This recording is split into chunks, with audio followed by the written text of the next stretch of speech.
Today on the show, we talk about how Americans are living through a time of historical significance. Tim from Rise Against joins us to chat about what it's like to be in a politically active punk rock band in 2017, and Funkhouser tries to figure out which bodily fluids he needs to sell. How many gallons of blood equals 1 gallon of gas?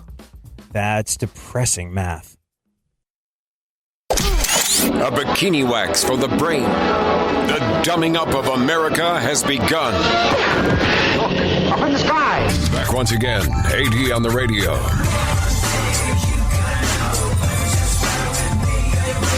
Bartolo Colon gets up to bat. His at-bats are legendarily hilarious. It is not uncommon for the batting helmet to come off of his head. It is not uncommon for him to spin out, sometimes fall down. He's in his 40s, one of the longest careers of any major league pitcher. And he was a pitcher, not used to batting. So it really wasn't his thing. But man, were we excited to see Bartolo Colon, Big Sexy, come up to the plate because his at-bats are just beautifully awkward and hilarious, and we love him even more for them. And then the unthinkable happened. Bartolo got a hit. And we saw it. We saw the ball carry over into left field.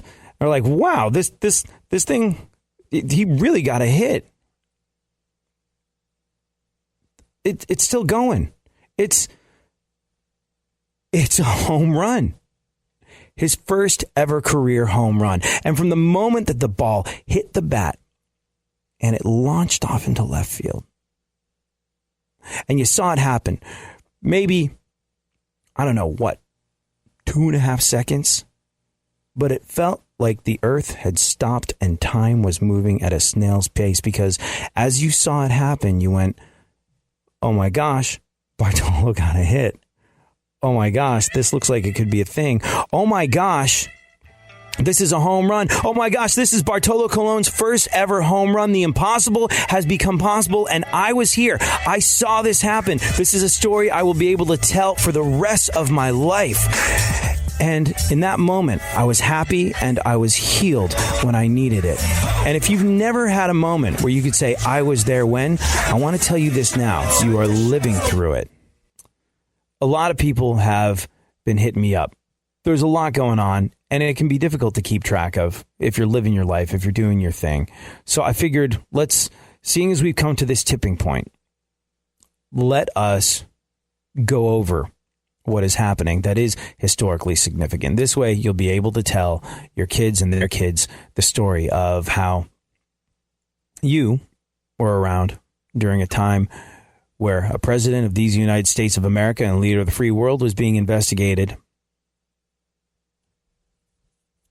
for obstruction of justice. Mueller's investigating the idea that the Russians interfered in the 2016 U.S. presidential election and possibly colluded with the Trump campaign, meaning they were in on it together.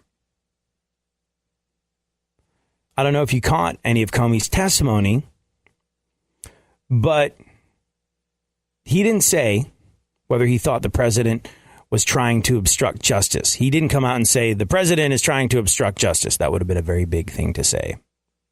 And he didn't say it. But he did say that would be up to Mueller to, and I quote, sort it out. Folks over at AOL, which, by the way, you know, it sounds like a very dumbed down place to get your news. But AOL are kind of a turn and burn thing. Yes, there is going to be some sort of editorializing. There's going to be some opinion, some conjecture, some presentation of facts in a skewed sort of way. But I really like news sources that are turn and burn. I like foreign news sources a lot. Like England has their own problems. They're not diving into every last piece of excruciating minutia and opinion around our political process. They've got Brexit to deal with. They've got their own highly shaky situation over there that they got to deal with. But they do report the news. They don't get too deep into it. So what you tend to find with these situations is a presentation of fact without opinion and conjecture. So, weirdly enough, AOL giving us the Trump notes on this one. By Trump notes, I mean Cliff notes. But you do live in a historic time where the president of these United States of America is under investigation by the FBI for collusion with Russians to tamper in our election. There you go. You were there when. The black hole of despair, the clenched fist of doubt. What if things were really getting better? Hold on, folks. We're expressed to the top floor. AD on the radio. What's going on in the news, Funkhouser? Ice Cube got a star on the Walk of Fame. Yeah, it's near MC Hammer. Yeah. Not the star, the actual MC Hammer. He's cleaning it and sleeping under a nearby bench. Go on. Charlie Sheen is now dating his ex-wife's former best friend. Say that again? Charlie Sheen is now dating his ex-wife's former best friend.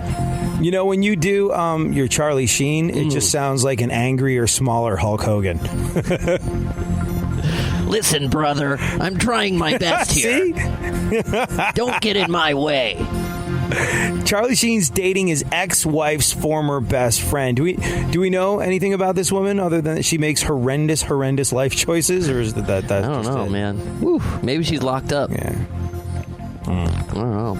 I think Charlie Sheen is saying, like, his HIV is in remission. Like, he was HIV positive. He took all the drugs in the world, and now he's not cured, but I don't know. It's a whole new thing. And because, look, HIV is a very, very serious issue. Any potentially lethal health situation is a serious issue. I'm not gonna make any sort of judgments. But up until now, I didn't know that was a thing. Like, I have HIV, but it can be in remission.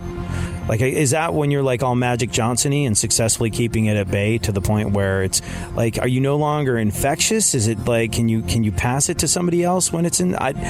We need Dr. Drew in the house or something, you know? Yeah, we do. And I would imagine that, you know who we really need in the house? Dexter Holland from The Offspring. Dude. Dexter Holland from The Offspring, overachiever. You know that song he has, Why Don't You Get a Job? Yep. If there's one person that has a right to tell you to seek gainful employment because he's done something with his life, so why don't you? It's Dexter Holland from The Offspring. Dexter Holland from The Offspring is punk rock superstar that can fill stadiums filled with adoring fans that'll sing every single word of every single song back to him. Sold tens of millions of albums. As if that weren't enough, he also has his private pilot license. He runs marathons, has his own brand of hot sauce. And what's that other thing he does? What's it? PhD in molecular biology. He recently got his PhD, and he is studying the human genome, working on a potential cure for HIV. So Dexter Holland from The Offspring would probably be able to tell you exactly what was going on with Charlie Sheen's situation, because he's actively involved in attempting to find a cure as a scientist, as a PhD molecular biologist for the HIV virus. Let's call him right now. You know, it's funny because get him on the horn. Maybe we should talk. Yeah. I've got an old interview. Not that old, but like maybe a year or so ago. I interviewed him. We should play that again because, like, it was kind of cool just because I've been an Offspring fan for a long time, and his record label was like, look, Dexter isn't known for being easygoing in interviews. You might have a difficult time. Don't take it personally. Man, he was awesome to me, sweet as pie, and he really opened up about the science stuff. And I was just, because that's what I wanted to talk to him about, and he was more than happy to go that way. So it was a great interview, and we should dig it up and play it, and maybe we'll learn a little bit more about Charlie Sheen's potential situation and how smart of a move it is for his ex-wife's former best friend to currently be dating him.